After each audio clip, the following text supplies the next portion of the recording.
In this quick video, I'll show you how to install YouTube on laptop. If you found this video helpful, then please consider subscribing my channel and also like this video. So installing YouTube on laptop or PC is completely same.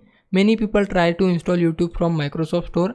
They just search here YouTube and they can't find YouTube on Microsoft Store. So YouTube can't be installed from Microsoft Store. We can simply go to Google Chrome, or you can use any browser you want. We just need to search here youtube.com. Once we search here YouTube, we need to go to YouTube website. And now as you can see, I am on youtube.com, and on the right side you can see this symbol which says install YouTube. We need to click on it, and after that it will show you this pop-up where we need to click on install. And now as you can see, YouTube is now installed on my computer. I can see it on my desktop as well. You can see it here. I can double click on it to open it.